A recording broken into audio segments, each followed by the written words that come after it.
बड़े पैमाने पर किसी ऐसे फौजी ऑपरेशन पर गौर नहीं किया जा रहा है जहां आबादी की नकल मकानी की जरूरत होगी। हुकूमत की ऑपरेशन अज़्म इस्तेहकाम पर वजाहत।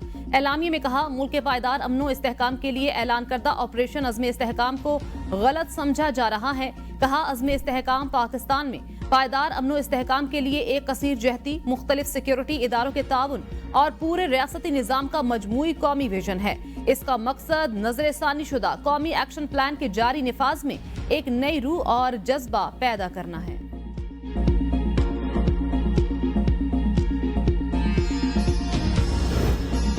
हमारे बहरानों का किसी को इदराक नहीं। वज़ीर दिफा ख्वाजा आसिफ कहते हैं, तालिबान ने हमारे खिलाफ जंग बर्पा कर रखी है। सिक्योरिटी को ठीक करना हमारा मसला है, ना किया तो बिखर जाएंगे।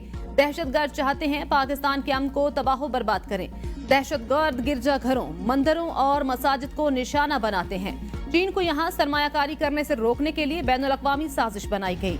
टीटीपी हथियार के तौर पर इस्तेमाल हो रही है। नहीं समझता काबुल में बैठी क़यादत पाकिस्तान में बदअमनी चाहती है। अफगान हुकूमत को ये पता है सारे ऑपरेशन उनकी सरजमीन से हो रहे हैं।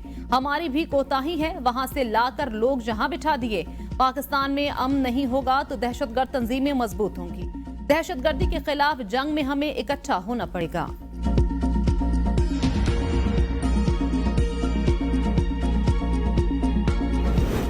एपिक्स कमेटी इजलास में ऑपरेशन का जिक्र नहीं था। वजीर आला खैबर पख्तूनख्वा अली अमीन गंडापुर ने मीडिया से गुफ्तगू में कहा, पॉलिसी बनाई गई, अमनो अमान का कयाम और दहशतगर्दी का खात्मा होना चाहिए। इजलास में अज़्म इस्तेहकाम का जिक्र आया, लेकिन उसके साथ ऑपरेशन का लफ्ज पहले था ना बाद में। ऑपरेशन अभी तक वाज़ेह नहीं, कब होगा, कहाँ होगा, इसका दौरानिया कितना होगा।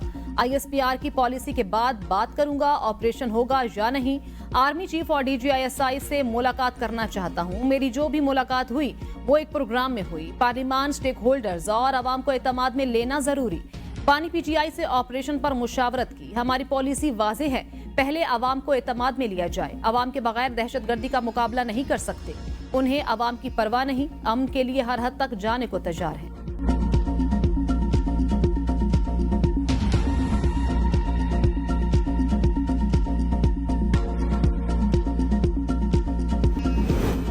वक्त आ गया है मुल्क आइन के मुताबिक ही चले। अगर असम्बली में आजाद अरकान की तादाद 90% हो तो भी मखसूस नशिस्तें 10% अरकान रखने वाली सियासी जमातों को ही मिलेंगी। चीफ जस्टिस के मखसूस नशिस्तों के केस में रिमार्क्स, आइन की धज्जियां ना उड़ाएं। चीफ जस्टिस काजी फैज ईसा का सुन्नी इत्तेहाद कौंसिल की मखसूस नशिस्तों के खिलाफ अपीलों के केस में सलमान अकरम राजा से मुकालमा।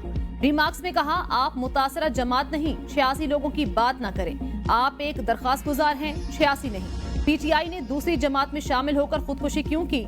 आजाद उम्मीदवार PTI में शामिल क्यों नहीं हुए? आप कह सकते थे PTI में शामिल हो रहे हैं, कहानी खत्म हो जाती।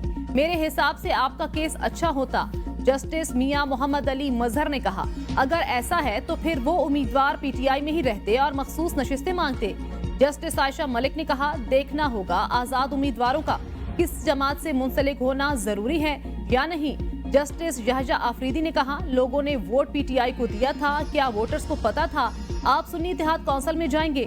जस्टिस अमीनुद्दीन खान ने रिमार्क्स दिए, तमाम उम्मीदवार PTI के थे, हकायक मनाफी हैं। पाकिस्तान तहरीक इंसाफ नजरियाती के सर्टिफिकेट्स जमा करवाकर वापस क्यों लिए गए? जस्टिस जमाल खान मंदुखेल ने रिमार्क्स में कहा, जिन्होंने इलेक्शन लड़ने की जहमत ही नहीं की उन्हें क्यों मखसूस नशिस्तें दी जाएं? जस्टिस अतर मिनल्ला ने कहा, आप हमसे ऐसी चीज पर मुहर लगवाना चाहते हैं जो मुस्तकबिल में सियासी इंजीनियरिंग का रास्ता खोले। जस्टिस नईम अख्तर ने कहा, सुन्नी इत्तेहाद का चेयरमैन भी बतौर आजाद उम्मीदवार ही सियासी जमात ज्वाइन कर रहा है। वकील सलमान अकरम राजा के दलाइल। नवाज शरीफ की पार्टी की सीनियर कयादत को सियासी इस्तेहकाम के लिए किरदार अदा करने की हिदायत। सदर मुस्लिम लीग नून नवाज शरीफ की जेर सदारत पार्टी के मरकजी सेक्रेटरीट मॉडल टाउन लाहौर में इजलास। माशी तरक्की के रोड मैप को हासिल करने के लिए मिलकर काम करें, नवाज शरीफ की पार्टी रहनुमाओं को हिदायत। इजलास में राना सनाउल्लाह की PP मुज़ाकरात, दहशतगर्दी के खिलाफ शुरू किए गए ऑपरेशन पर ब्रीफिंग। इजलास में अवैस लगारी, ख्वाजा साद रफीक, परवेज रशीद, इरफान सिद्दीकी समेत अहम रहनुमाओं की शिरकत।